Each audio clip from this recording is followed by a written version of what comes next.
Bien, justo retomando la clase del viernes pasado y de acuerdo a sus comentarios nos quedamos en esta presentación, en esta diapositiva, sobre el tema de la circulación del líquido cefalorraquídeo. Haré algunos apuntes o señalizaciones respecto a la clase, nada más como recordatorio, y vimos que el líquido cefalorraquídeo es crucial, elemental para el sistema nervioso central y, repito, para el sistema nervioso central, ya que solo hay líquido cefalorraquídeo en el sistema nervioso central. Y cuando nosotros enunciamos la palabra sistema nervioso central, engloba al encéfalo, el cual el encéfalo está compuesto de cerebro, tallo cerebral o tronco y cerebelo. Y la médula espinal, ¿verdad?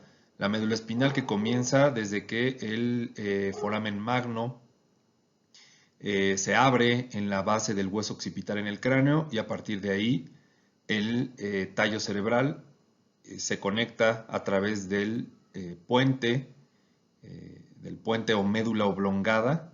Este puente o médula oblongada conecta el bulbo raquídeo con la médula espinal y a partir de ahí ya baja hacia el canal medular y ese canal medular pues va a llegar en el adulto hasta el nivel de la vértebra lumbar L2. Todas estas cosas ustedes ya las saben, son cosas que ya hemos mencionado, son cosas que ya he dicho en la clase y solo es un recordatorio para reforzar su conocimiento y aprendizaje.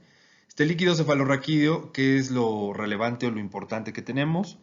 Pues aquí es ¿dónde se crea el líquido cefalorraquídeo?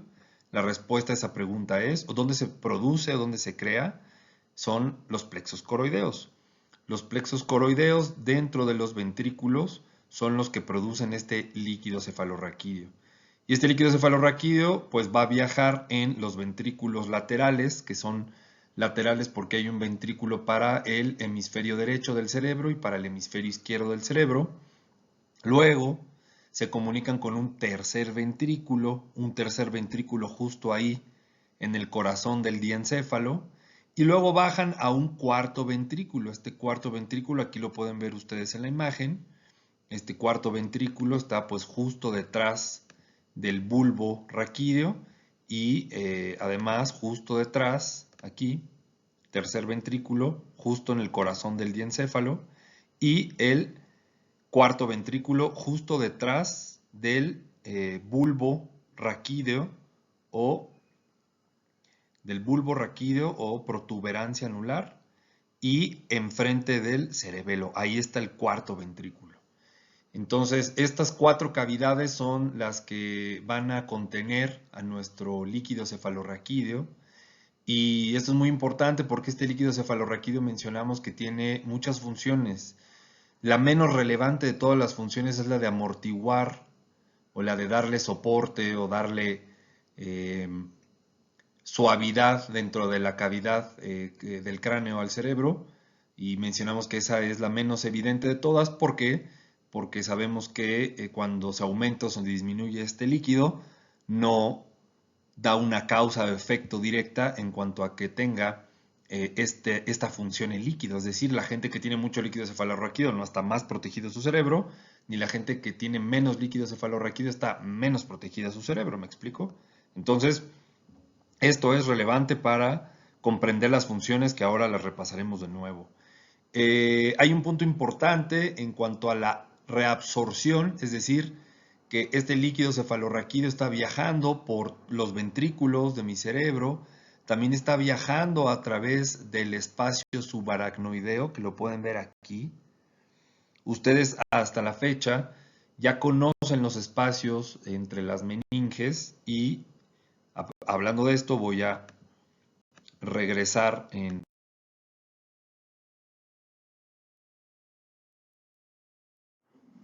Bueno, como lo mencionaba, aquí es importante hacer un pequeño recordatorio acerca de este repaso anatómico, el cual es muy relevante.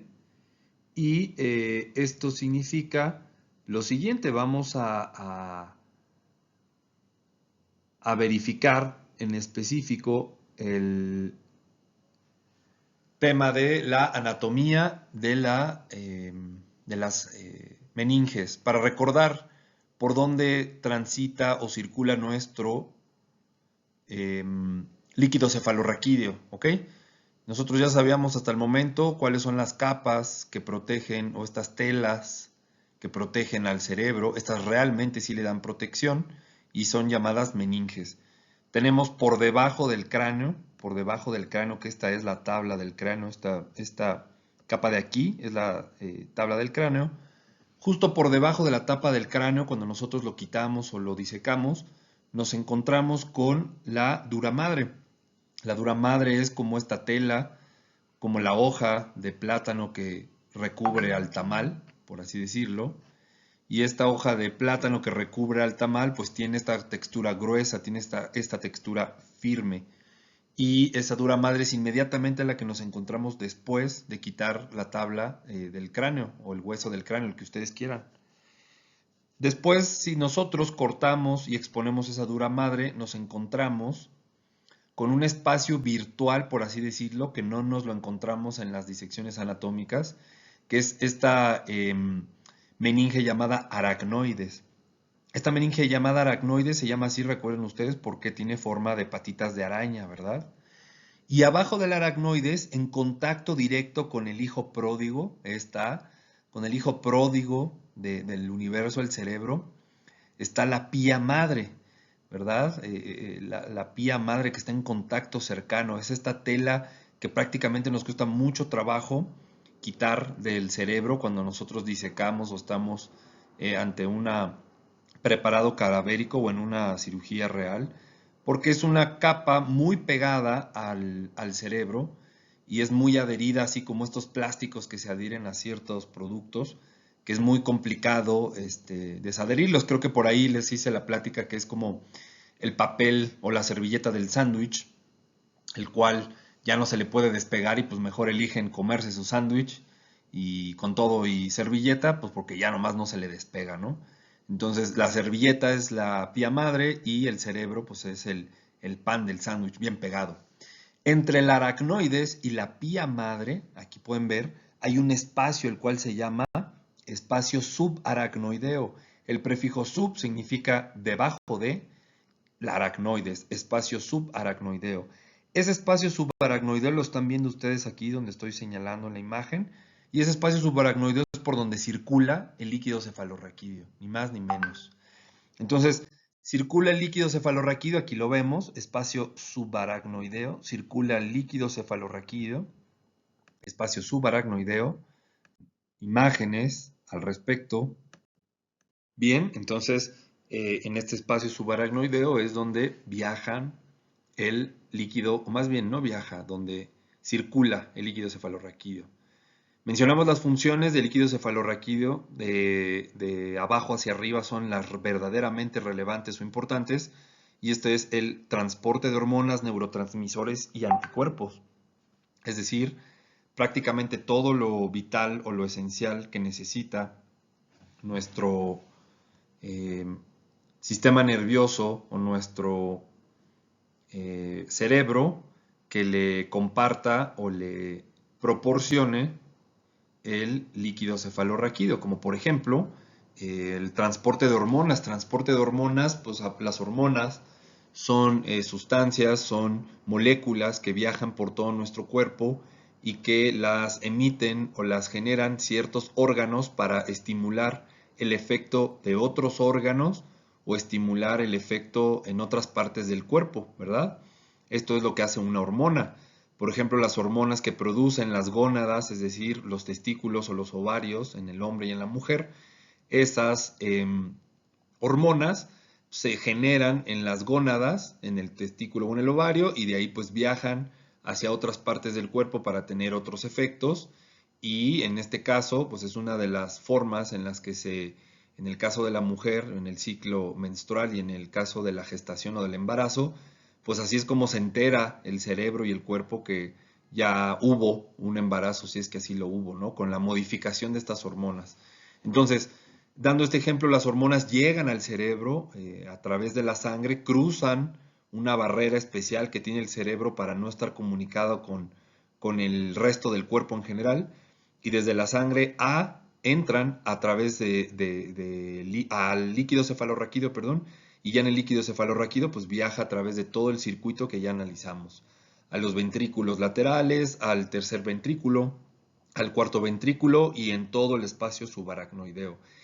Quiero mencionar que incluso el espacio subaracnoideo está hasta abajo, hasta la médula espinal, motivo por el cual recordamos pues, ¿y eso en qué le afecta al Chavo del 4? Me refiero a eso que, pues ¿cómo que qué? Si de ahí obtenemos la punción lumbar, el líquido cefalorraquídeo del espacio subaracnoideo de la médula espinal, ¿verdad? Entonces, ya sea para probar este líquido o analizar en laboratorio este líquido en búsqueda de una infección o en búsqueda de ciertos marcadores que nos hagan una sospecha diagnóstica, o simplemente cuando se realiza el bloqueo raquimedular para el trabajo de parto. Y bueno, el aviso, yo les he mencionado que el aviso de que ya estamos en el espacio correcto para vertir el anestésico y reducir la sensación o las percepciones tanto de dolor como de sensación en general del nivel de L2 para abajo, ni más ni menos que eso nos avisa cuando comienza a gotear este líquido claro como roca cristalino, ¿verdad? Que es el líquido cefalorraquídeo. El líquido cefalorraquídeo también sirve para eliminar metabolitos y bueno, en el menor del impacto de los casos es amortiguar en caso de golpes y lubricación de estructuras. Entonces, eso ya lo vimos, eso ya lo repasamos y adelante, ¿no? La relevancia del líquido cefalorraquídeo es que nos va a servir a nosotros como diagnóstico específico de las enfermedades que sospechemos tanto infecciosas como autoinmunes, inclusive también hormonales, dentro del sistema nervioso central. Eso es lo interesante de todo esto, ¿verdad? Bien.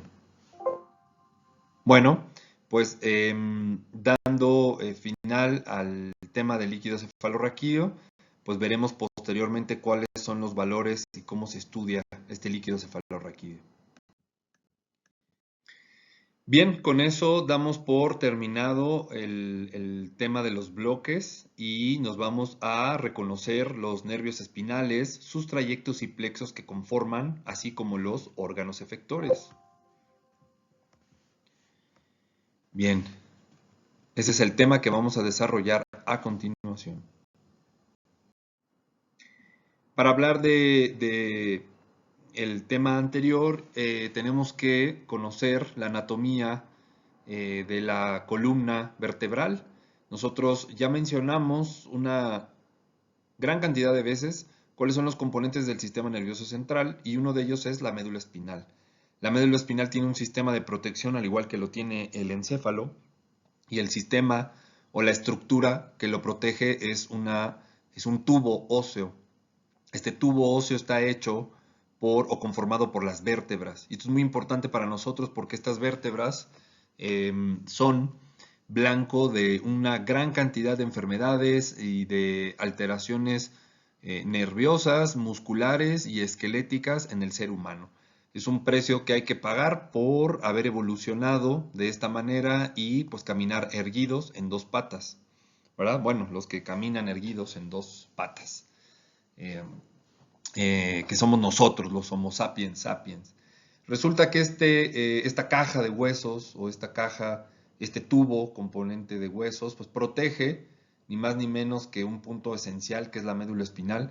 Que la médula espinal, recordemos que es un lugar en el que se integran todas las sensaciones y todos los sucesos que pasan en nuestro cuerpo, es decir, en nuestros brazos, en nuestros antebrazos, en nuestras manos, en el pecho, en el abdomen, en las piernas, en los muslos, en los dedos de los pies, en las plantas de los pies, en los tobillos. Toda la información que le llega a nuestro sistema nervioso central o toda la información que se emite al sistema nervioso central viene de ahí, de la médula espinal. No hay otra manera en la que se comunica vía Bluetooth ni nada al cerebro. Y esto es muy importante que lo entendamos, porque gracias a ello podremos comprender qué gran trabajo y qué gran labor implica la anatomía y la función fisiológica de la médula espinal. Bueno, pues hablando de la caja que cuida a esta médula espinal, hablemos de las vértebras. Tenemos ni más ni menos que esta estructura en estas imágenes, tanto en una visión anterior, como una visión lateral izquierda, como una visión posterior y una visión lateral eh, derecha, o un corte sagital, ¿verdad? Con una perspectiva desde el lado izquierdo, que es esta de acá. Aquí tenemos absolutamente todos los componentes del canal medular. Escúchenlo bien lo que dije, el canal medular, pues es el canal, como el canal de Xochimilco o el canal 5, que transmite una señal. Pues lo que tiene el canal medular es a la médula espinal, ¿verdad? Y entonces aquí podemos ver nosotros que tenemos estas estructuras o estas vértebras, ¿verdad? Y se van a abreviar con una letra antes del número por el cual se ordenan. Y de arriba para abajo tenemos, en primer lugar, en color azul, las vértebras cervicales, cervicales de cuello, cervix, ¿verdad? Cervix, cuello, cervicales, cuello. Tenemos 7 vértebras cervicales. Estas 7 vértebras cervicales son fundamentales y son las que componen nuestro cuello. Esas son las vértebras que ustedes pueden palpar incluso atrás. La más gruesa, que es C7 y T1, las pueden palpar ustedes exactamente en el final de su cuello, donde se nos suele hacer ahí una jorobita. Esos son los cuerpos vertebrales de la vértebra C7 y T1. Son prominentes, se sienten grandes, gruesos, eh, se pueden palpar a través de la piel. Estas vértebras cervicales son fundamentales porque tienen una anatomía diferente, un poco más fina y un poco más movible a las demás. Aquí es donde ustedes mismos pueden pensar en la cantidad de movimiento o el margen de movimiento que tiene su cuello en comparación al tórax, por ejemplo. ¿Cuántos movimientos pueden hacer con las vértebras torácicas? Muy pocos. A la derecha, a la izquierda, adelante y atrás, y tal vez un poco de rotación. Pero ¿cuántos movimientos pueden hacer con el cuello? Muchísimos. Pueden hacer una gran cantidad de movimientos finos en muchas direcciones y en muchos sentidos, a diferencia de las vértebras lumbares y las torácicas, ¿verdad? No tienen la misma movilidad o desplazamiento. Y eso se los da los músculos que mueven a nuestro cuello, ¿verdad? Afortunadamente tenemos una gran cantidad de músculos en el cuello, los cuales alguno de ellos, recuerden, inerva el 11º par craneal, el accesorio, ¿verdad? Entonces, pues bueno, es importante saber entonces que tenemos 7 vértebras cervicales y bueno, de aquí en estas vértebras cervicales se componen un sinfín de padecimientos y enfermedades muy comunes, muy prevalentes en la población que ustedes van a tener que analizar y ser responsables, sin duda alguna. Llámenle esguinces, llámenle lesiones, llámenle contusiones, llámenle lo que ustedes quieran, llámenle hernias de disco, una gran cantidad de enfermedades degenerativas, enfermedades crónicas, enfermedades traumáticas en las vértebras cervicales, ¿de acuerdo? Ese es el color azul. Entonces son 7 vértebras cervicales. Inmediatamente después del cuello, pues aparece en nuestro cuerpo, en nuestra anatomía, el tórax. Y aquí es donde se nos presentan 12 vértebras torácicas. Esas 12 vértebras torácicas son las que componen prácticamente ¿cómo decirlo? El soporte posterior de nuestro tórax. Tórax, llamémosle por la caja donde están los órganos vitales en segundo grado después del cerebro. Todos los órganos más vitales y cruciales están en esta caja protegidos. Pues ni más ni menos que el corazón, las grandes arterias y los pulmones están en esta caja, ¿verdad? En la parte anterior del tórax la caja la forman las costillas y en la parte posterior del tórax la forma o la cierran las vértebras. ¿Qué vértebras? Las vértebras torácicas. Son 12 y las enunciamos con la abreviatura de la letra T de torácica o también con la letra D. Las pueden encontrar de dorsal. Dorsal o torácica, es indistinto. ¿De acuerdo? Son 12 vértebras torácicas y componen lo que ya les mencioné, ¿de acuerdo? Y luego abajo de las vértebras torácicas, donde acaba el tórax y comienza la espalda baja, vamos a decirlo, de una forma burda para saber cómo se refieren nuestros pacientes a estas regiones anatómicas, pues la cintura baja, la espalda baja, ¿no? Esa espalda baja está compuesta por 5 vértebras lumbares, que es este color verde que vemos aquí. Este nivel lumbar son 5 vértebras lumbares, y esas 5 vértebras lumbares nos van a dar esta región anatómica de la espalda que le llamamos lumbar, ¿de acuerdo? Estas vértebras lumbares son muy importantes porque ustedes recordarán inmediato hasta qué nivel llega la médula espinal y pues responden de inmediato hasta el nivel L2. Es decir, que en esa vértebra lumbar 2, ahí se termina el cono de la médula espinal y de ahí para abajo ya nada más son puros cables, puros nervios, ¿verdad? Puras raíces nerviosas.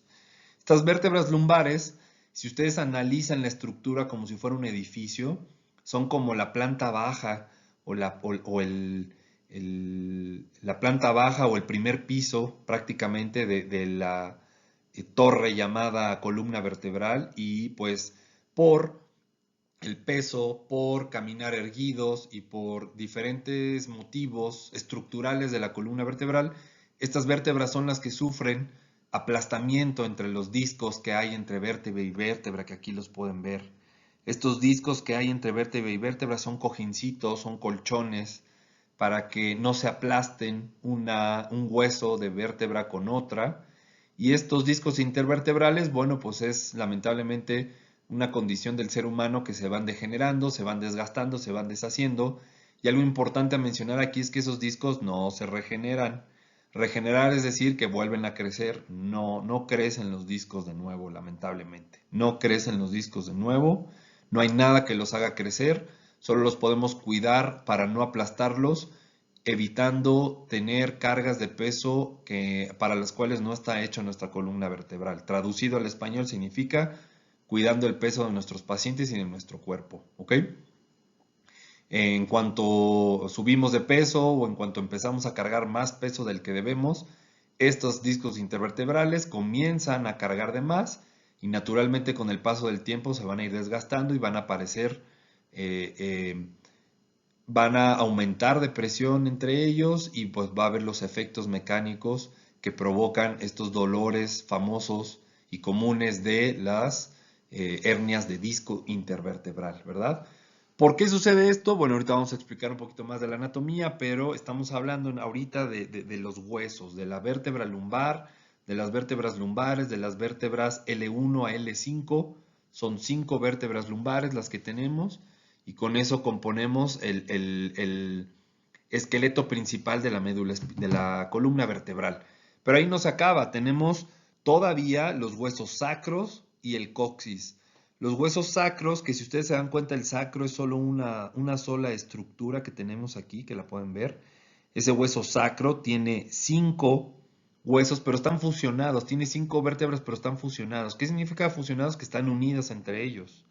Entonces, ese es el segmento sacro, que son 5, es decir, del S1 al S5. Y abajo del sacro, pues el vestigio de la colita, el coxis. Ese coxis que es característico, que cuando nos llegamos a golpear ahí por un sentón duele muchísimo, ¿verdad? Esa zona es muy delicada, es muy sensible, es muy lábil a los golpes, a los sentones y wow, cuando uno cae de sentón y azota porque se resbala o por lo que sea, pues duele bastante, ¿verdad? Ese coxis es parte de la columna vertebral, de los huesos de la columna vertebral, y pues es el vestigio de la colita. Si tuviéramos colita como Goku, como un Saiyajin, saldría precisamente prolongada de este apéndice llamado coxis, ¿verdad? Con eso tenemos la estructura en general de la columna vertebral. 7 vértebras cervicales, 12 torácicas, 5 lumbares, 5 sacras y 4 coxígeas. Así es como tienen que recordar y aprenderlo, porque pues es objeto de pregunta de examen, por supuesto, y dejen de eso. La enfermedad y las alteraciones en los pacientes y en la población mexicana de la columna vertebral es altísimo. ¿Por qué? Pues porque se le relaciona a los hábitos del sedentarismo, no hacer ejercicio, a los hábitos de sobrepeso, que son dos condiciones que abundan mucho en nuestro país, ¿verdad? O sea, los presentan muchos de los pacientes que nosotros vamos a tener que atender. Bueno, pues afortunadamente aquí no puedo escuchar ni sus dudas o sus preguntas y eso significa que pues damos avance al tema. Aquí está entonces esta imagen que nos resume la estructura de la columna vertebral. ¿Qué es relevante para nosotros? Pues recordar ni más ni menos que va a proteger a la médula espinal. La médula espinal, que es esta conexión entre el cerebro que manda y genera y da las órdenes del movimiento, y esas órdenes del movimiento bajan desde el cerebro, bajan por toda la estructura del cerebro que ya hemos analizado, salen a través del foramen magno para convertirse en la médula espinal, bajan esos cables y llegan a nuestros brazos, a nuestros hombros, a nuestras piernas para ordenarle moverse a nuestras piernas, ¿verdad? O a nuestras extremidades. Y por el contrario, o en sentido contrario, digamos, pues las sensaciones, todas las sensaciones que recibimos del exterior, los movimientos, el aire, la textura de las cosas, todo con lo que nos relacionamos e interactuamos que detecta nuestra piel, nuestras manos, nuestras piernas, nuestros pies, ¿verdad? El frío que sentimos en las patrullonas o en los pies, todo eso llega al sistema nervioso central a través de los nervios periféricos que luego entran a la médula espinal y como es una cuestión de sentir, de sensaciones, pues llegan a la región o al asta posterior de la médula espinal y de ahí suben a un área específica del cerebro donde se registran o se sensan todos estos sentidos y sensaciones que nuestro cuerpo percibe. Y ya de ahí se toman decisiones, decisiones motoras, pues para matar al mosquito que me está picando en el tobillo o en la planta del pie, decisiones o respuestas motoras, que es retirar el pie porque me estoy clavando un clavo al pisarlo, ¿verdad? En el piso o un vidrio, o simplemente responder en cuanto a el frío o responder a cualquier otro estímulo que mi cerebro interprete y analice y que yo diga, tengo que actuar en consecuencia, ¿de acuerdo? Esa médula espinal viaja aquí adentro de la columna vertebral. Bueno, esa médula espinal está en esta imagen. Esa médula espinal está en esta imagen. Aquí arriba podemos ver cómo está señalado el tronco del encéfalo, que en específico esa parte que nos están señalando ahí sería el bulbo raquídeo y abajito el puente o médula oblongada. Puente es algo que une dos cosas y une el bulbo raquídeo con la médula espinal. Aquí comienza a bajar la médula espinal y vean cómo está por todo el canal medular desde C1, desde la cervical 1 hasta la lumbar 2, hasta ahí llega.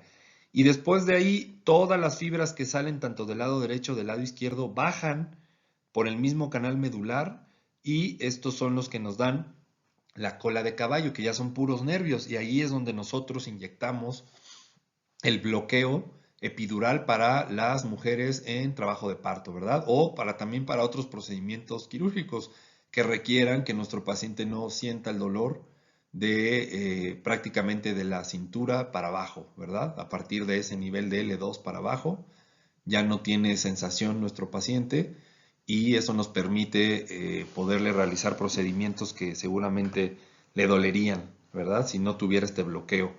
Aquí podemos ver en esta imagen un componente anatómico de un segmento vertebral. Cuando nosotros hablamos de segmento, yo me refiero a la vértebra T4, a T5, a C1, a C3, a L4, a L5. Y aquí vemos un segmento de una vértebra torácica, ¿verdad?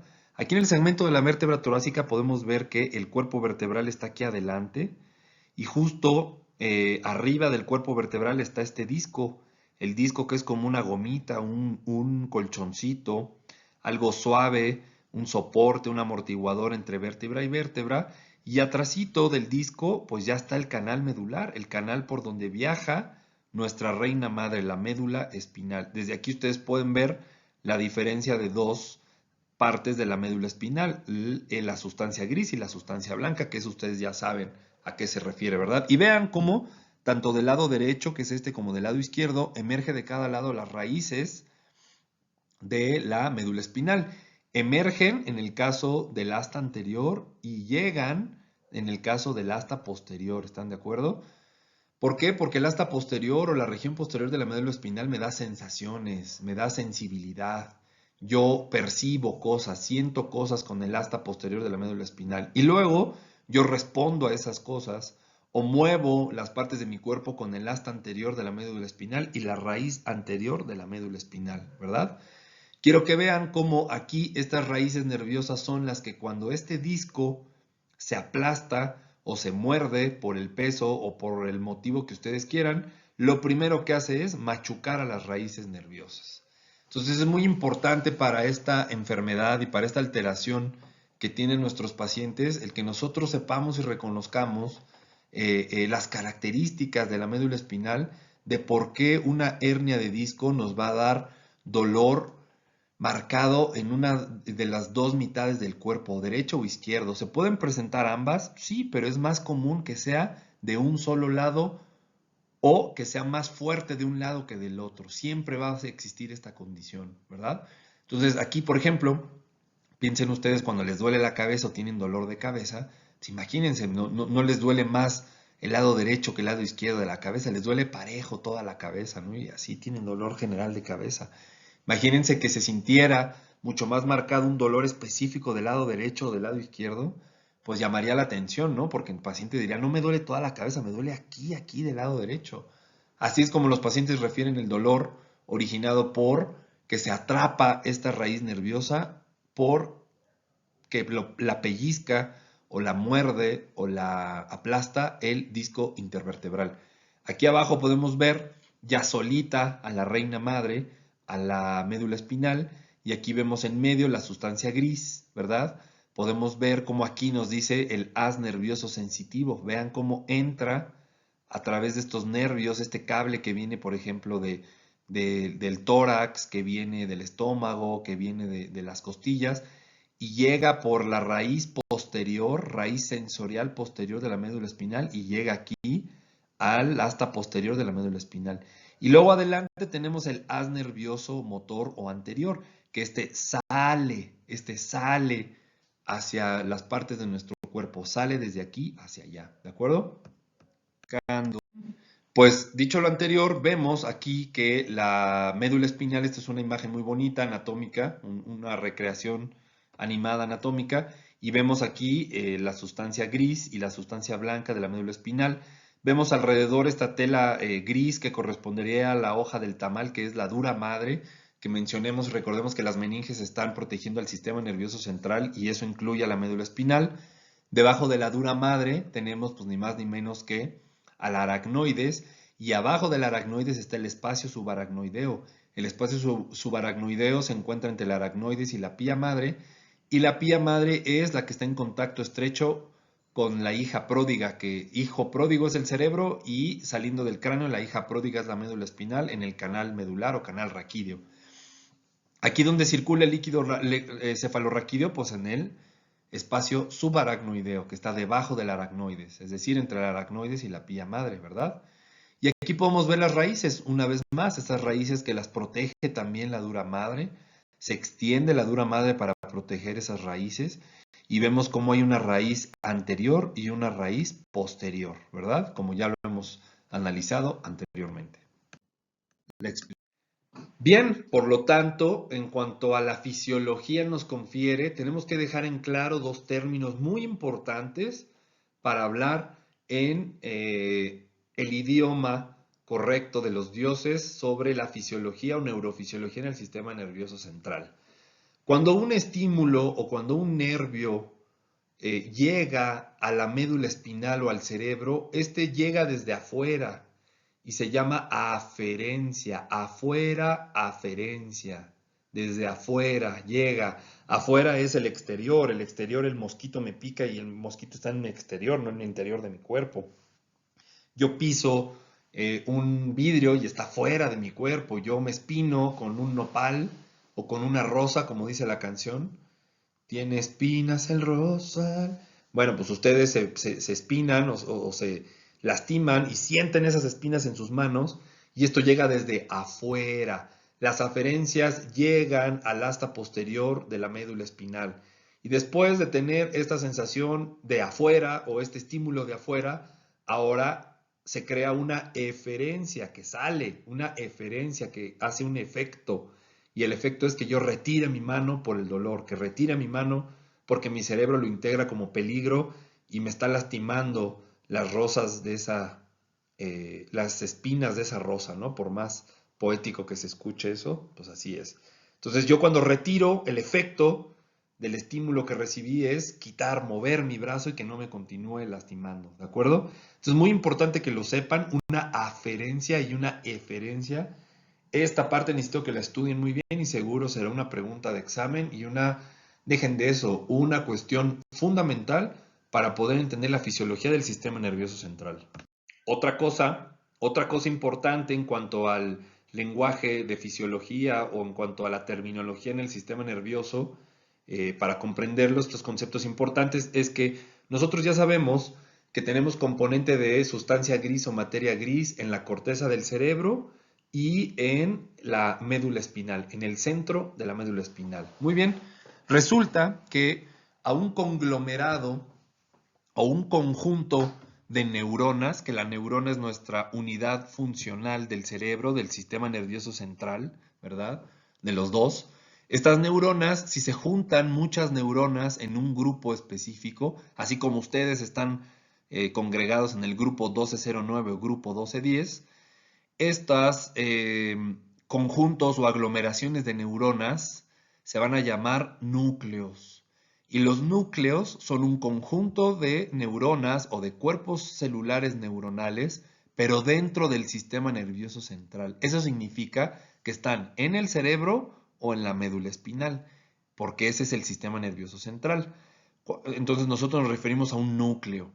Cuando nosotros hablamos de un ganglio, ese ganglio es un conjunto de neuronas, o sea, una bola de neuronas, como si las neuronas fueran ahora ustedes, conglomeradas en un grupo, pero fuera del sistema nervioso central. Es decir, no en el cerebro, no en la médula espinal, afuera de ellos, ¿verdad? Entonces, cuando se menciona la palabra núcleo es dentro del sistema nervioso central y cuando se menciona la palabra ganglio es fuera del sistema nervioso central. Muy bien. Esto hablando de neuronas, porque nosotros entendemos y sabemos que una cosa son las neuronas y otra cosa son los cables con los que se comunican las neuronas, que ese es un punto que ahorita vamos a explicar para los del grupo 1209, ¿verdad? Entonces, eso es muy importante.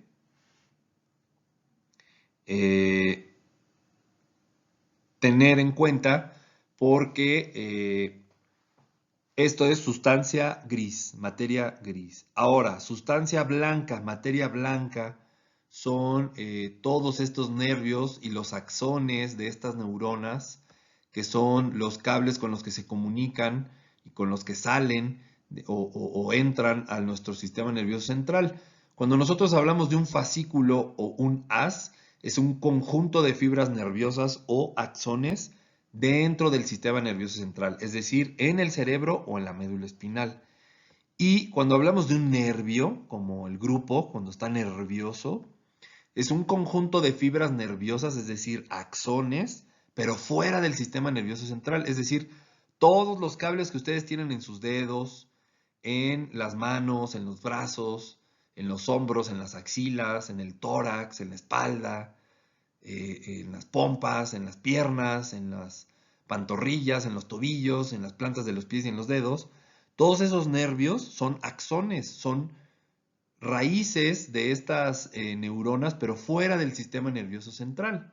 Y por ejemplo, los pares craneales que ustedes ya saben que emergen de la base del cráneo y desde el cerebro, los llamamos, como son los mismos cables, son nervios, son fascículos o haces porque están dentro del sistema nervioso central. ¿De acuerdo? Es importante que repasen y que analicen esta anatomía, por favor. Explicación de las meninges o buscando la imagen de las meninges. Bien. Oh, bueno. Bien, estas neuronas aquí les presento en un microscopio una neurona. Esta neurona que ustedes ven aquí está teñida con una tinta especial hecha por Frank Nissl, un alemán que se puso a usar el microscopio que inventó por ahí Anton van Leeuwenhoek hace muchos años. Y este señor Frank Nissl pues se puso a cortar cerebros y se puso a teñir cerebros con tintas y se dio cuenta que estas neuronas, adentro de esas neuronas había unos neuronas al microscopio. Él podía identificar que las neuronas se caracterizaban o se diferenciaban por tener unas bolitas adentro. Y esas bolitas adentro son llamados cuerpos de Nissl o cuerpos de Nissl, ¿verdad? Al ser una neurona, una célula, tiene exactamente todos los mismos organelos que una célula eucarionte, ¿verdad? El núcleo, el retículo endoplásmico, el citoplasma, es decir, la mitocondria, el aparato de Golgi y demás. Hablando de Golgi, ahorita vamos a ver el que tiene que ver en esto. Hablando de Golgi, don Camilo Golgi hizo tinciones especiales de las neuronas y las podemos ver en una estructura un poquito más en 2 dimensiones a diferencia de cómo las tiñó Frank Nissl. Frank Nissl pues la tiñó en una sola dimensión y la veíamos como una foto, ¿verdad? Nada más. Don Camilo Golgi las tiñó y las pueden ver como ustedes en la imagen. Es una imagen real de unas neuronas teñidas por Camilo Golgi. Y es maravilloso porque a partir de aquí es la primera vez que podemos ver muchas cosas de una neurona, como que tiene un núcleo, es decir, tiene el centro, y luego tiene unas ramas, unas raíces con las que al parecer se comunica con otras neuronas o lleva información a otras partes con esos cables, con esas ramas, ¿verdad? Entonces, pues esto le valió ni más ni menos que un premio Nobel a de don Camilo Golgi, ¿verdad?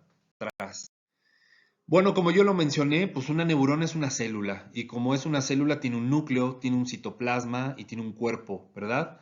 Aquí la cuestión importante o relevante de una neurona es que esta neurona está hecha para recibir y dar información, recibir y dar información. Entonces, piensen por ejemplo en ustedes cuando hablan por teléfono, no el celular, me refiero a una llamada telefónica en su casa o una llamada telefónica real, pero en el celular. Con el oído o con sus oídos o la oreja escuchan el mensaje que están recibiendo y con la boca emiten el mensaje que ustedes quieren hacer llegar a otras personas. ¿De acuerdo? Entonces piensen que los oídos o con lo que reciben las neuronas son las dendritas y con lo que emiten el mensaje, así como su boca emite mensaje a la bocina del teléfono, esos son los axones. Entonces las dendritas son todas estas ramitas con las cuales llegan otros axones de otras neuronas a mandarle información al cuerpo o al citoplasma de esta neurona. Esta neurona escucha todos los mensajes que le están llegando y cada uno de esos mensajes los transmite a otras neuronas o a otro lugar por medio del axón y este axón va a llegar a otras dendritas de otras neuronas. Si no entendieron lo que dije, pues repitan o regresen al video para que lo vuelvan a escuchar, porque pues creo que me salió bastante bien la explicación a la primera, ¿verdad? Bueno, aquí vemos otra imagen del cuerpo o el núcleo de una neurona y aquí arriba tenemos las dendritas. Estas dendritas son las orejas, las orejitas, por así decirlo, por encontrar una forma de explicárselos, son con las que reciben mensajes de otras neuronas, pero vean con cuántas se puede comunicar, con muchas, no es con una sola, ¿verdad?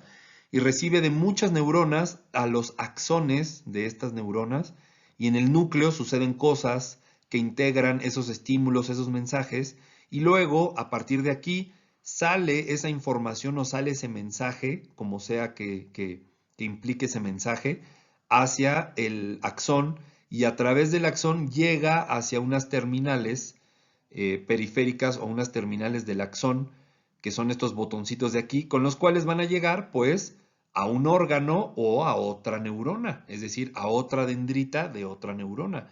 Podrían llegar a un órgano como por ejemplo a los músculos de los ojos, que ustedes saben que por ejemplo las neuronas del tercer, cuarto y sexto par craneal mueven los músculos de los ojos. Entonces aquí llegaría el axón a los músculos de los ojos con los cuales ahí el estímulo sería mover el ojo hacia arriba, hacia abajo, hacia la derecha, que se contraiga el músculo para mover el ojo y con eso pues ya está haciendo el efecto deseado. O llega a otra neurona para que después llegue a otra neurona y así ir mandando el mensaje hasta crear o generar un efecto con ese mensaje, ¿de acuerdo? Hay muchos tipos de neuronas por la forma o el cuerpo que tienen. Por ejemplo, aquí tenemos una neurona que tiene un cuerpo, pero tiene dos axones. Aquí tenemos una neurona que tiene múltiples, se llama multipolar porque tiene múltiples polos donde se puede conectar. Y así es como nosotros separamos o clasificamos a las neuronas por cómo se ven al microscopio o cómo se les ve la carita y el cuerpo en el microscopio. Bueno, al acto de mandar un mensaje o la forma en la que se comunican una neurona con otra se le conoce como sinapsis, con S, sinapsis, sinapsis. Esta sinapsis requiere de dos elementos, requiere un axón y requiere una dendrita. Pero este axón y esta dendrita no están en contacto estrecho, no están en contacto directo, es decir, no se tocan. Hay un espacio entre ellos, hay un espacio como hay un espacio entre que ustedes hablan y la bocina del teléfono, y lo que estimula al teléfono son los golpes de aire que mandan sus cuerdas vocales a través del aire y que pegan en el micrófono del teléfono y que después se mandan hacia el oído y la bocina de otra persona en el teléfono, ¿verdad? Si no entendieron bien lo que dije, pues regrésenle al video para que me escuchen otra vez lo que acabo de decir sobre transmitir un mensaje con la voz en un teléfono. Y esto es lo mismo. En el sistema nervioso central necesitamos dos componentes, un axón y una dendrita. Ustedes ya saben qué es un axón y ustedes ya saben qué es una dendrita. El axón es esta extensión de la neurona, del cuerpo de la neurona, este cable, este brazo de la neurona que se extiende y emana desde su cuerpo para llegar a otra terminal o una dendrita de otra neurona al cual le transfiere el mensaje o le pasa el chisme o le pasa la información, ¿verdad? Esto es muy importante porque aquí compone o nos da la pauta de cómo se va a generar la sinapsis, que es uno de los procesos más rápidos que hay en el universo, porque pues cuánto se tardan ustedes en percibir la luz, en escuchar un sonido, en saborear algo. Imagínense que se estuvieran comiendo una pizza o que le estuvieran dado un traguito al café y que 2 horas después empezaran a saborearlo. Pues claro que no, ¿verdad? Inmediatamente de que ustedes tienen estos estímulos, instantáneamente, milagrosamente y milimétricamente en segundos, lo perciben de inmediato, ¿no? Entonces no hay un retraso en el estímulo, es ipso facto, es rápido. Esto es gracias a la efectividad y a la eficacia de este proceso llamado sinapsis, que es transmitir estos impulsos nerviosos. Eso es lo que es una sinapsis, ¿verdad? Entonces, si tenemos una sinapsis, que es la transmisión del mensaje entre neurona y neurona, pues tenemos una neurona que está antes de la hendidura sináptica o el espacio sináptico que está aquí, y esa será nuestra neurona presináptica. Luego tenemos el espacio sináptico, que es donde se transmite el mensaje, y luego vamos a tener una neurona postsináptica, que es la que recibe el mensaje. La que trae el mensaje, presináptica, donde se manda el mensaje, que es el espacio sináptico, y la que recibe el mensaje para transmitir lo que es la postsináptica. Aquí es importante.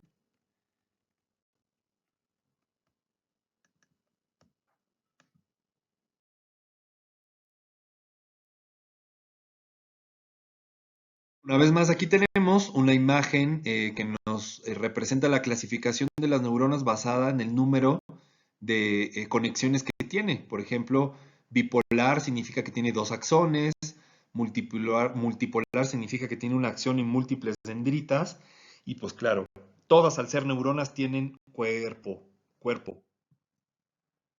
Aquí tenemos una imagen que nos permite valorar más la extensión o el axón de una neurona. Aquí tenemos una neurona multipolar donde tenemos ahí el núcleo, el centro, y aquí se extiende el axón.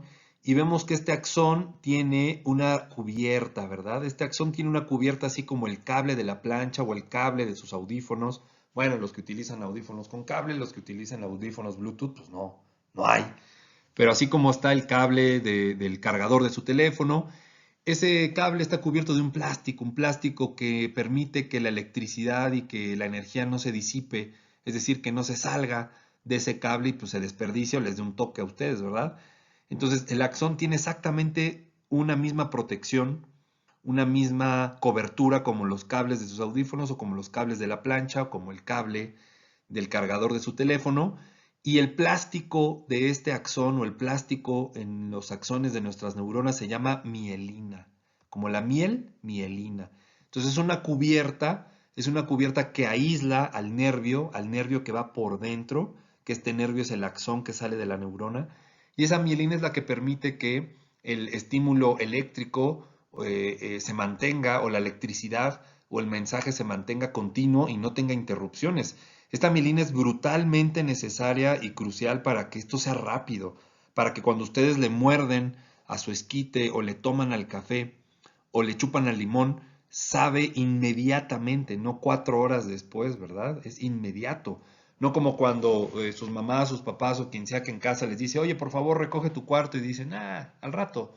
Imagínense que así fuera las neuronas de su sistema nervioso de, oye, pues me voy a comer ahorita un chilito, perdón, un elotito o unos esquites con chile del que pica y pues 2 horas después me empieza a picar. Pues no, es inmediatamente ustedes le muerden al elote con el chile que pica y rápido empiezan a salivar, rápido les empieza a doler y rápido empiezan a llorar y rápido sienten el dolor del picante, ¿verdad? Entonces, no se hace esperar, ¿o sí? Es inmediato. Y eso es gracias a todo esto que estamos explicando y en particular a la mielina que recubre a nuestros axones. Recuerden, los axones son bracitos que se extienden de la neurona, que parten o nacen desde su cuerpo, que el cuerpo, pues es el cuerpo celular de la neurona, y esos axones van a viajar para llegar a un órgano, a un músculo o a otra neurona y llegarían a una dendrita de otra neurona. ¿De acuerdo? Bien. Al punto que quería llegar es que esta sinapsis, hay de dos tipos de sinapsis. La sinapsis eléctrica y la sinapsis química, que ahorita en una diapositiva más adelante, como siempre, todo lo que les digo está documentado y escrito ya. Hay dos tipos de sinapsis, la sinapsis eléctrica y la sinapsis química. Vamos a hacer una diferenciación entre la sinapsis eléctrica y la sinapsis química. Y para eso quiero hacerles distinción entre la sinapsis eléctrica, que es la que ustedes sienten inmediatamente, muerden el elote con chile del que pica y rápido llega la sensación. Cuando ustedes toman algo caliente con la mano, rápido llega la sensación de temperatura caliente del objeto a su mano y a su cerebro y ¡au! Lo retiran, ¿no? Y saben que está caliente. Precisamente estas sensaciones son las que tienen alteradas los pacientes con pie diabético, por ejemplo. Ya no sienten adecuadamente en los pies, por ejemplo, en particular, y eso provoca que pues tengan lamentablemente heridas que no sienten y al no sentirlas, pues no voltean a verlas y al no voltear las venas, al verlas, pues se van deshaciendo, se van lastimando, se van haciendo más graves hasta que pues alguien las descubre ahí cuando voltea a verse el pie y todo eso es porque ya no perciben igual. Imagínense qué sucedería en su cuerpo si ustedes ya no sintieran adecuadamente y pues habría lesiones que solo las verían hasta que sus ojos apuntan hacia ellas, ¿verdad? Pero si son en la espalda, si son en la parte de la región lumbar de la columna, pues ¿cuándo los van a ver? Nunca. Entonces, esas señales eléctricas son las que corren rápido, las que son inmediatas, ¿verdad? Las que, como más rápido que a la velocidad de la luz, fluyen, ¿verdad? Y luego tenemos otro tipo de sinapsis que son mediada o las sinapsis químicas. Esas sinapsis químicas son como cuando ustedes conocen a alguien y les empieza a agradar, y entonces lo que ven de esa persona les agrada, y luego empiezan a platicar con él, con ella o con esa persona, y les parece interesante, y luego les gusta cómo huele, y luego les gusta cómo viste, y empiezan a sentir una atracción por esas personas. Sí hay estímulos eléctricos inmediatos que ustedes van a detectar, pero también va a haber estímulos químicos que, como lo estoy mencionando, las sinapsis químicas también van a estar presentes en nuestro sistema nervioso central. Y las sinapsis químicas es a través de neurotransmisores. Para eso sirven estos neurotransmisores. Estos neurotransmisores es para que cada uno de estos componentes o cada uno de estos químicos mande un mensaje especial. Por ejemplo, tenemos a estos neurotransmisores o a estos químicos en nuestro cerebro, pues tenemos a la dopamina, a la adrenalina, a la serotonina, al GABA, al glutamato, a la histamina y a la noradrenalina. Cada uno de ellos tienen una función específica para que exista un químico o un neurotransmisor para cada situación en particular de nuestro cuerpo o de nuestro cerebro. Por ejemplo, la adrenalina se encarga de mandar un mensaje de estímulo, de alerta, ¿verdad? Ustedes han escuchado este término de, hay personas que les gusta la adrenalina, híjole, es que le encanta la adrenalina. Y cada vez que nosotros escuchamos adrenalina, pues nos viene a la mente cuestiones que son fuertes, emociones fuertes, ¿no? Emociones extremas. Pues la adrenalina es un neurotransmisor y la información que envía es para estimular situaciones de alerta, situaciones que tenemos que actuar para poder salvar nuestra vida, para poder cuidar nuestro cuerpo, para poder cuidar en ese momento nuestra integridad y salvarnos. Esta misma adrenalina es la que tiene el jabalí o el venado o la cebra cuando están ahí en el lugar donde pastan o donde están comiendo y el león o el chita o el leopardo los está ahí cazando o esperando y de inmediatamente el estímulo químico que llega a través del aire y entra al nervio olfatorio de estos animalitos, de la cebra o del venado, detectan el olor del león e inmediatamente está conectado ese primer par craneal olfatorio directamente al cerebro y directamente a la glándula suprarrenal para que libere adrenalina, alerte al animalito y diga, ah, caray, huele a león. Eso significa que si no me pongo hábil y si no corro y sigo pensando esto que estoy pensando ahorita, me va a comer y me voy a morir. Entonces, si de inmediato fluye la adrenalina, pero ¿en cuánto tiempo? En cuestión de segundos. Yo les estoy hablando de una imagen de National Geographic que es segundos. El animalito, cebra, el venado, voltea de inmediato, para las orejas, deja de mover la cola, dilata sus pupilas y se concentra para ver dónde viene o dónde está posiblemente situado el depredador. Y en el momento en el que el león hace el primer movimiento, ¡pum!, sale disparado corriendo para poder sobrevivir al ataque y poner a tope al máximo el uso de sus pulmones, de su corazón y de sus músculos para correr del depredador. Este es un ejemplo de un neurotransmisor como la adrenalina, ¿verdad?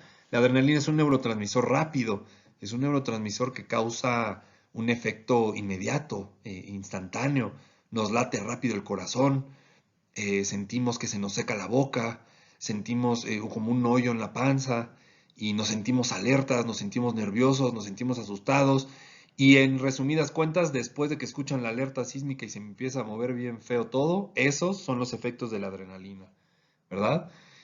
Entonces, ese es un ejemplo de un neurotransmisor. Tenemos otros neurotransmisores, por ejemplo, la serotonina, la dopamina, y estos neurotransmisores trabajan en otros mecanismos de nuestro cerebro que ya veremos más adelante con calma, ¿verdad? Pero nada más es para dar un ejemplo entre neurotransmisores químicos para la sinapsis química y y sinapsis eléctrica. Aquí tenemos estas imágenes que se las voy a compartir, como ustedes ya saben, donde podemos ver los neurotransmisores más importantes en el sistema nervioso central. La acetilcolina, el GABA, la glicina, el glutamato, la dopamina, que muchos de esos ya los han escuchado anteriormente ustedes y varios de los que yo ya mencioné hasta ahora, ¿verdad? Entonces, la sinapsis, Charles Sherrington por ahí fue el que enunció el término de sinapsis, y la sinapsis es una forma de comunicación de nuestro sistema nervioso central y es una zona especializada en el que se contacta una neurona con otra, ¿verdad? Y también una neurona con otro, con un músculo, por ejemplo, los del ojo, ustedes ya saben eso, ¿verdad? Entonces, tenemos sinapsis eléctricas y tenemos sinapsis ni más ni menos que químicas, ¿verdad? Estas sinapsis, pues bueno, requieren el axón de una neurona y la dendrita de otra neurona o el axón de una neurona y un músculo, ¿verdad? Entonces, Una sinapsis neuronal es un contacto entre neurona y neurona y una sinapsis neuromuscular es un contacto entre neurona y músculo. Eso está muy fácil de entender, ¿verdad? Músculo, ¿cómo que neurona y músculo? Pues que no mueven las neuronas sus músculos para que ustedes se rasquen eh, eh, en la nariz cuando sienten que les pica o que muevan una parte de su cuerpo, pues lo hacen con los músculos y esos músculos los mueven las neuronas, ¿verdad? Maravilloso. Cuando nosotros hablamos de un neurotransmisor debe de cumplir estas cuatro cosas. Tres, aunque está ahí mal los números, pues disculpen, me comí el 2, porque el uno y el 2 están incluidos en el uno. Pero esto es muy importante. Neurotransmisor, cuando nosotros hablamos de un neurotransmisor debe de cumplir esto. Un neurotransmisor debe ser producido en la neurona presináptica, es decir, en la neurona que está antes del espacio sináptico. Este neurotransmisor debe ser liberado por la membrana de esta neurona que está antes del espacio sináptico, ¿verdad? Hacia la hendidura o el espacio que va a estar entre las dos componentes, esta hendidura sináptica o este espacio sináptico que ya expliqué anteriormente, y este neurotransmisor debe ser liberado a ese espacio. Y la liberación es mediante estimulación, ¿verdad? Ese es un punto o dos puntos que tiene que cumplir un neurotransmisor. El tercero es que tiene que tener una función y esa función o ese efecto debe ser con los receptores de la neurona o del componente que está postsináptico, es decir, después del espacio sináptico, ¿verdad? Allá debe de cumplir su función en el lugar postsináptico. Y por último, esa misma acción que genera este neurotransmisor o este químico se puede replicar, digamos, o igualar con una sustancia química experimental o externa y se puede igualar. Prueba de ello es pues cuando nosotros inyectamos noradrenalina a nuestros pacientes cuando caen en paro, ¿verdad? Resulta que nosotros, esa noradrenalina, nosotros la estamos, o la epinefrina, la estamos jalando de una ampolleta, fue creada externamente o sintéticamente, la inyectamos en el torrente sanguíneo, en una vena, y rápido tiene el mismo efecto que la adrenalina que produce nuestro cuerpo. Es decir, está emulando la acción de este químico. Esas cuatro son las condiciones para que nosotros hablemos de un neurotransmisor. ¿Quedó claro?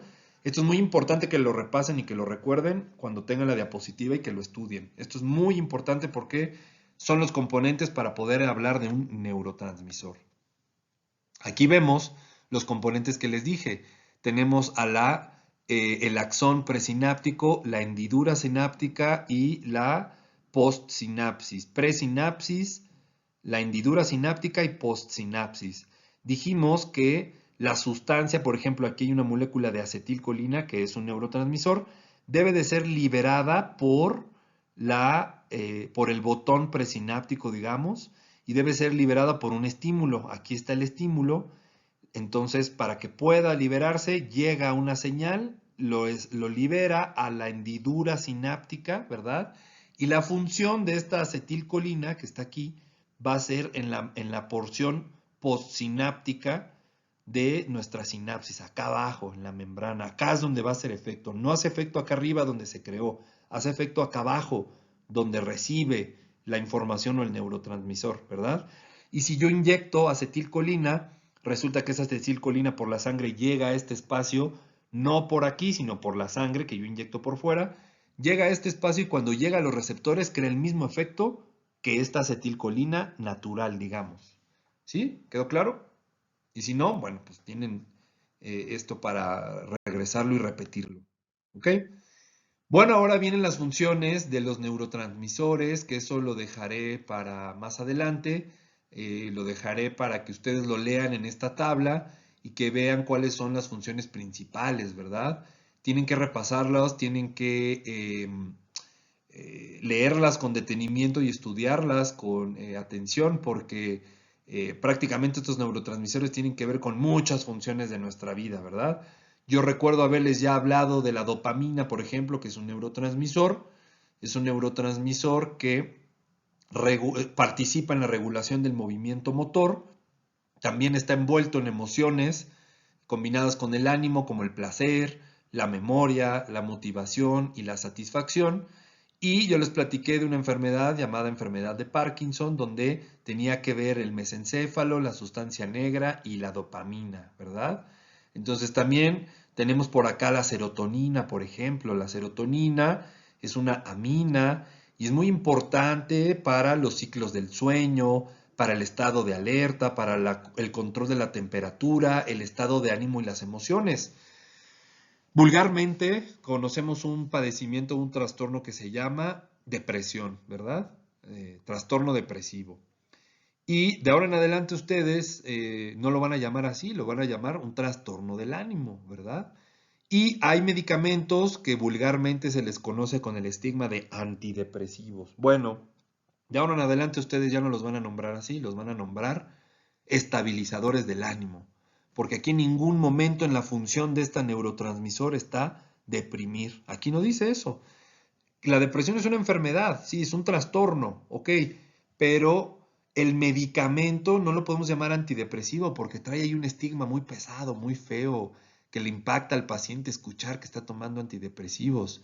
Y dejen de eso, la realidad es que el término correcto para los medicamentos que controlan esta enfermedad o que regulan esta enfermedad es estabilizadores del ánimo. Y el estabilizador del ánimo es porque la serotonina influye en el estado de ánimo, ¿verdad? Junto con otras cosas que ustedes pueden empatar o hacer match con los estados depresivos, por ejemplo, los estados de sueño. Los pacientes que están cursando con una depresión menor o mayor invariablemente tienen problemas para dormir, duermen mucho o duermen poco, ¿verdad? Y esto les provoca una alteración en el ciclo de estar alerta. Están muy somnolientos durante el día, están muy distraídos, andan como en otro lado o en otro planeta, o por el contrario, están muy nerviosos, muy ansiosos, muy enfocados, muy preocupados en algo, ¿no? Y por supuesto las emociones, pues los pacientes que están enfrentando un trastorno del ánimo, pues muchas veces por algo pequeño, algo circunstancial, un recuerdo o algo muy somero o discreto, pues genera o detona emociones, ¿no? Y esas emociones están explicadas pues por el desequilibrio que hay en este neurotransmisor, que es la serotonina. Ese es un ejemplo muy grande a grandes rasgos de los neurotransmisores y de las enfermedades que hay, y estoy hablando de la serotonina, ¿verdad? Entonces, cuando ustedes buscan cuáles son los medicamentos estabilizadores del ánimo, vulgarmente conocidos como antidepresivos, pues son los inhibidores selectivos de la recaptura de serotonina. Traducido al español significa que dejan esta serotonina más tiempo en el espacio sináptico. Eso hacen esos medicamentos. Y los más famosos son la sertralina y la fluoxetina. Esos son los dos estabilizadores del ánimo, vulgarmente conocidos como antidepresivos, más comunes, y lo que hacen es que aumentan las cantidades de serotonina en nuestro sistema nervioso central. Aquí, para que vean la diferencia entre una sinapsis eléctrica y una química, pues la sinapsis eléctrica, ustedes le muerden al elote y les entra el picor del chile que pica, y pues inmediatamente sienten el golpe y pues le echan sal o le echan agua o toman agua y para poder mitigar el dolor que ocasiona el chile y ya, ¿no? Pues de inmediato fue el efecto. Pero cuando ustedes están en contraparte, están tomando medicamentos estabilizadores del ánimo, pues ahí pueden ver que ustedes cuando se toman una fluoxetina o una sortralina, pues ni más ni menos que no saben no saben, es obvio que no mejora de inmediato el estado de ánimo, porque es un proceso, las sinapsis químicas son un proceso más lento, requieren un periodo de adaptación en el que empieza a funcionar ese medicamento para elevar paulatinamente los niveles de serotonina y modificar paulatinamente el estado de ánimo, el estado del sueño, el estado de alerta y demás, ¿verdad? Entonces, aquí es donde quiero que vean la diferencia entre el efecto de una sinapsis química y una sinapsis eléctrica. Hay otras sinapsis químicas que son también rapidísimas. Por ejemplo, el primer par craneal olfatorio llega una micropartícula de algo de aroma, de algo que estimula, llega al primer par craneal, al nervio olfatorio, y del estímulo químico lo convierte los sentidos a un estímulo eléctrico rápido. Entonces, si huele a quemado, si huele a podrido o si huele a cualquier otra cosa que se puedan imaginar ustedes, rápido lo huelen y dicen, ah, caray, huele a algo, huele a quemado, huele a palomitas de maíz o huele a lo que ustedes quieran, pero lo detectan rápido y comienzan a buscar la fuente del olor o les llegan las señales que conlleven ese olor y es rápido, no es como, ay, oye, hace una hora empecé a oler que olía a palomitas. No, es de inmediato, es una señal química, es una sinapsis química que se convierte el estímulo en una sinapsis eléctrica para interpretar ese estímulo, ¿verdad? Entonces, ese es otro tipo de sinapsis, pero la que yo les estoy hablando aquí con los neurotransmisores, pues toma tiempo modificarlas o regularlas, ¿verdad? Eso es lo que estoy explicando o hablando. Aquí tenemos la comparación y con esto vamos a terminar el día de hoy entre una sinapsis química y una sinapsis eléctrica. Aquí del lado izquierdo tenemos la sinapsis química y del lado derecho tenemos la sinapsis eléctrica. ¿Qué es la diferencia sustancial o lo más importante? Pues que ni más ni menos que la sinapsis química es un proceso activo, es un proceso que requiere energía. Y la sinapsis eléctrica es un proceso pasivo, es decir, que no requiere energía. Y por energía no me refiero a electricidad, no, por energía me refiero a que la sinapsis química para poder liberar a los neurotransmisores necesita energía del tipo ATP, necesita del tipo de energía de combustible. Y la sinapsis eléctrica no necesitan energía. Por ejemplo, aquí es donde ustedes pueden ver que pues, si no han comido nada, como luego el profe le pasa ahí al final de la clase durante todo el día, y ya más adelante, avanzados en el día, ven que ya le cuesta trabajo hablar e hilar las ideas, pues es porque uno, el cansancio y dos, por así decirlo, pues hay baja nivel de combustible o de energía, ¿verdad? Y eso hace que el proceso se haga más lento. Pero aunque yo esté muy cansado, aunque yo no haya comido nada, pues yo veo normal, es decir, mi estímulo del segundo par craneal es no, yo veo, yo sigo viendo, sigo oliendo y sigo sintiendo, ¿verdad? Eso no tiene que ver con que si tengo energía o no, pero acá sí, ¿verdad? Yo no me puedo concentrar igual, ni puedo trabajar igual, ni puedo tener una energía física igual si no he comido nada, si no tengo combustible, ¿verdad? Es la diferencia principal entre la sinapsis química y la sinapsis eléctrica. La sinapsis química necesita energía, es un proceso activo. La sinapsis eléctrica es un proceso pasivo. Puede ocurrir sin utilizar energía. ¿Quedó entendido eso? Sí. La sinapsis química es por medio de neurotransmisores. Estos neurotransmisores se van a liberar desde la membrana de la neurona presináptica hacia la hendidura sináptica y luego se unen a los receptores de la dendrita postsináptica y ahí es donde se transmite el estímulo. ¿De acuerdo? Ahora, hay más diferencias que necesito que, terminando este video, se pongan a estudiar de esta imagen y a repasar y a leer aquí. Y aquí viene la bibliografía donde pueden extender este tema de la sinapsis, ¿verdad? Pero yo lo que les acabo de mencionar son las más ejemplares o las más relevantes de ellas. Y con esto terminamos este tema. Espero que si tienen dudas o preguntas, regresen el video a las partes donde lo dije muy rápido, donde no le pescaron a la primera. Y bueno, pues esperen el siguiente video. Saludos, gracias.